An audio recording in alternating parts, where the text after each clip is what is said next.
أعوذ بالله من الشيطان الرجيم بسم الله الرحمن الرحيم فصل لربك وانحر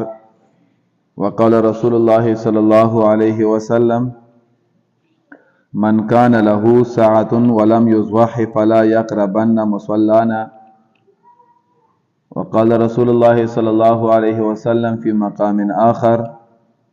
ما عمل ابن آدم من عمل يوم النهر أحب إلى الله من إحراق الدم وإنه لا يأتي يوم القيامة بقرونها وأشعارها وأزلافها وإن الدم لا يقع بمكان قبل أن يقع بالأرض فتويب بها نفسا أو كما قال عليه الصلاة والسلام إن الله وملائكته يصلون على النبي يا أيها الذين آمنوا صلوا عليه وسلموا تسليما درود شریف شوق سوی اللهم صل على محمد وعلى ال محمد كما صليت على ابراهيم وعلى ال ابراهيم انك حميد مجيد اللهم بارك على محمد وعلى ال محمد كما باركت على ابراهيم وعلى ال ابراهيم انك حميد مجيد اللهم صل على سيدنا ومولانا محمد وبارك وسلم كثيرا كثيرا نمړر قابل قدر محترمو د ذوالحجې چې کوم ابتدایي لاس ورځې دي نو دغه ورځې ډېرې زیاتې د برکت والا ورځې دي رسول الله صلی الله علیه وسلم فرمای چې په دغه شپو ورځو کې کوم عبادت وکړلی شي نو هغه عبادت الله جل جلاله ته په نسبت د نورو شپو ورځو ډېر زیات خوښ دی او بل حدیث مبارک کې رسول الله صلی الله علیه وسلم فرمای چې کم کس په دغه ورځو کې یوه ورځ روژه ونیسي الله جل جلاله دغلا د یو کال د رجو ثواب درکړي ډېر زیات اجر او ثواب یې زما عزت مندو نو موږ تاسو کوشش وکړو چې کومه برکت شپې ورځې روانې دي دغه نه فائدہ واخلو عبادت پکې په کثرت سره وکړو شپې پکې تهجد وکړو شپې عبادتونه وکړو الله جل جلاله ته جړاګانې او فریادونه وکړو دا ډېر بختور شپې ورځې الله جل جلاله دغه مسلمان ته په مختلفو موقعو باندې مختلف شپې ورځې راولي د پاره د دې چې دغه مسلمان پکې فائدہ اوچته کیږي نو مسلمان ته فائدہ ورسیږي نو موږ تاسو کوشش وکړو چې دغه شپې ورځې نه فضل تیرې نشي دغه شپې ورځې د الله جل جلاله په عبادتونو کې تیرې کو بیا زما عزتمندو په دغه ورځو کې د اختر ورځ راځي او د اختر په ورځ باندې موږ قرباني کوو نو دغه قرباني مسائل زده کول د ډېر زیات اهم او ډېر زیات ضروری دي اوس بعضې مسالې داسې دي چې عام عوامو ته سره هغو مسالو پته شته نه دی نو په کار ده چې موږ دغه عوام د دغه مسالو نه ځان خبر کړو په دا مسالو باندې ځان پوه کړو او دغه شانتې قربانۍ متعلق چې کوم ضروري مسائل دي په هغه مسایلو باندې هم ځان پوه کړو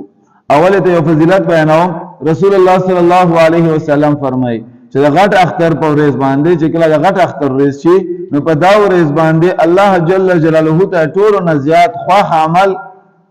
هغه دا دی چې انسان قرباني وکړي او دغه قرباني وینه توی کړي نو دغه قرباني وینه تویول په دا ورځ باندې الله تبارک وتعالی ته نور عملونو نه ډېر زیات خوښ دی لکه مثال کے طور پر یو سړی وایي چې زه اوس په 70,000 روپۍ باندې ګډه اخلم نو دا 70,000 روپۍ باندې غریبانو خلکو ډېر کار کېږي نو زه 70,000 روپۍ نورو خلکو لا ورکړم نو دا خبره یې غلطه ده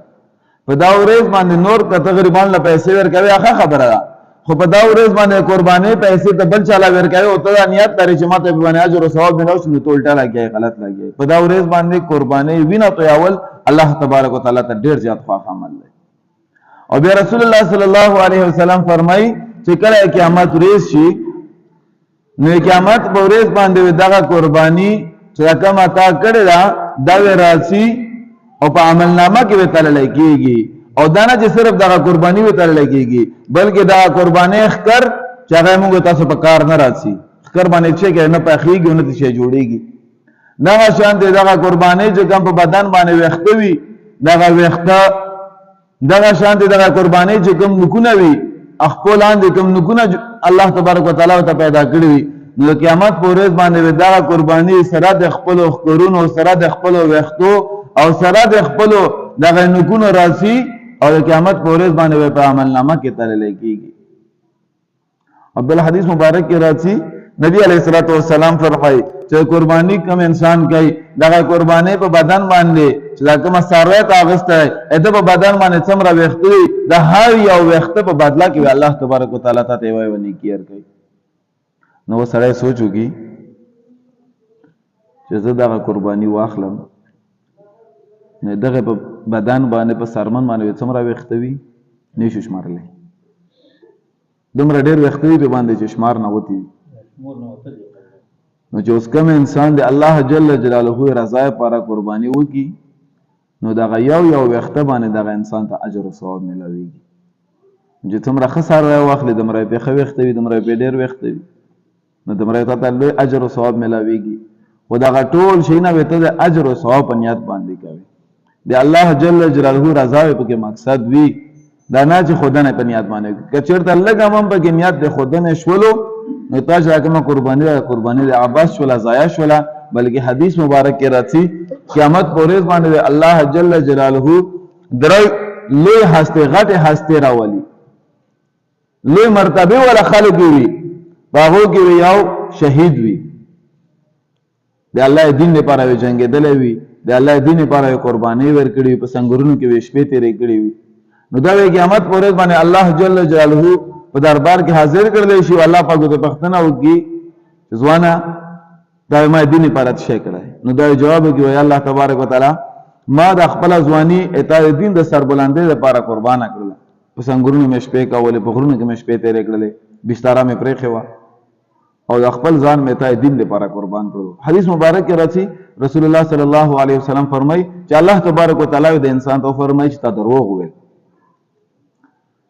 دا کومه قرباني تا ورکړې د خپل ځان د چې پېښ کړل دا تا ما رضا پر نه وکړه بلکې دا تا خلکو پر کړو چې خلک راته تکړه وي چې را پلان کې سره خډیر تکړه مجاهد دی نو لہذا تا په دنیا کې خلکو اول چې ته تکړه مجاهد یې تا خپل بدله په دنیا کې ملاو شولا الته ما سره هیڅ اجر او ثواب نشته الله پاک ملائکه ته حکم وکړي چې راي کاغو الټه جهنم ته وګورځو. ګوره شهید له مرتبه حدیث مبارک کې راځي چې الله رضا پر رسول جنگيږي الله دین سر بلندې ده پاره او دغه وینه یزمه کې ته نوې رسیدلې چې الله تبارک وتعالى دغه انسان ته قرض نه علاوه ټول ګناهونه معاف کړي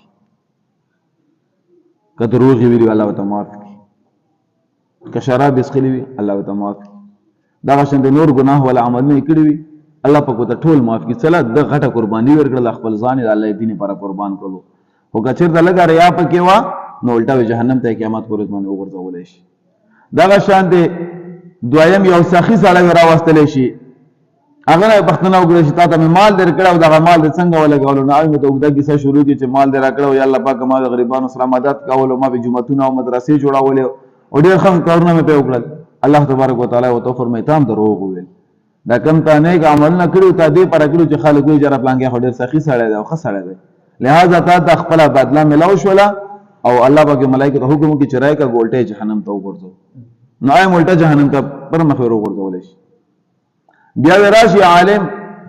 الله تبارک وتعالى په مونټولو کې اخلاص پیدا کړي الله پاک دې مونږ ریاکاري نه وساتي. ریاکاری د شی چې انسان ټول اعمال وسیږي ختمي کیږي نو عالم راوستل شي عالم نه پښتنه وکړل شي تاسو شي کړل نو وی چې الله پاک ما خو اول علم حاصل دوی پر ډېر تکلیفونه تیر کړل کله مې وچا ماړي خوړلا کله مې وسوي ماړي خوړلا کله ورته خلکو خبره وکړل طالبان وکنه خلکو ته خبرې هم کوي عزتمند یو خبره ته زوم داسې وکم بیان خپل واپس راتم د علماو د طلباو د بیزتین ځان ساتو علماو طلباو ته سپک قتل ما کو په دا باندې الله پاک سخت ناراضه کیږي وګور حدیث مبارک ته خو درنه خبره وکړي نو طلباو ته سپک نه قتل پکار بهرحال نوې بعض خلک طلباو ته خبرې مو جامع علم حاصل کړلو نو دا علم نه خلکو ته خایلو مدرسه مې وا الله تبارک وتعالى او تو فرمایي چې تا دروغ ویل داغه تا د ما رضا پر نو کړی بلکې داغه مدرسې او داغه خدمتونه ته دې پر کول چې خلک وي جره پلان کې خډر تکړه عالم او تا ویل شول الله پاک ملائکه ته حکم وکړي جهنم کې الټا ورځو الله پاک دې موږ حفاظت وکړي ریاکارینه نو داغه قرباني خبره مې کوله چې کم کس قرباني دې الله پاک رضا پر کوي نو الله جل جلاله تعالی په باندې اجر او ثواب ورکوي. او بیا رسول الله صلی الله علیه وسلم فرمای چې دغه قربانی کله یو انسان کوي نو ګوره موږ تاسو چې کله قربانی کوو دغه ځناور هم ځمکې ته بیخي ور لاند کړی وي ځمکې او دغه ځناور د مرې په منځ کې د انچو فرق وي یعنی ډېر معمولی فرق وي نبی علیه الصلاۃ والسلام فرمایي چې دغه وینه یې ځمکې ته نه وي رسېدلې چې دا د الله تبارک وتعالی په دربار کې قبوله شوي وي بیا خو چې الله رضا مقصد وي نو نبی علیه الصلاۃ والسلام فرمایي فتویبوا بها نفسا خپل نفسونه په دا قربانۍ باندې خوشحال کو تاسو او بیا بل حدیث مبارک سخت وعید دی رسول الله صلی الله علیه وسلم فرمایي من کان له ساعت چې کم کس طاقت لري پیسې وسروي خو د هغې باوجود دا قرباني ونه کړي خیر روپۍ ورته شته دی مال دولت ورسره شته دی خو هغې باوجود دا قرباني ونه کړي رسول الله صلی الله علیه وسلم فرمایي چې داسې کاس د موږ عیدګاه ته مه نږدې کېږي موږ سره په عیدګاه کې مونځ هم مه کوي اوس په دې کې یوه مسله زه تاسو ته بیانوم عزتمندو په مسله باندې ځان پوه کړو کومې زنانه سره چې سره زر وي که یوه توله وي که دوې تولې وي که درې تولې وي او ورسره څه نور مال دولت وي پیسې میسې ورسره وي نو په دغه زنانه باندې په موجوده حالات کې قرباني لازم ده واجب ده د زنانه وي خامخا قرباني کوي اوس یې موږ په کورونو کې زنانه اوس سره زر وي څه لږ ډېر مال دولت هم یې سره وي خپل ملکیت یې وي خو د هغې باوجود دغه زنانه قرباني نه کوي نو دا ګناهګاره ده سخته ګناه ده عظیمه ګناه ده موږ په معاشره کې داسې خلک دي چې چا باندې نه وي لازم هغه یې خامخا کوي چا باندې لازم وي هغه د ځان ساتي ای نه کوي او وجه څه خالق مسالو باندې ځان نه پوهې کوي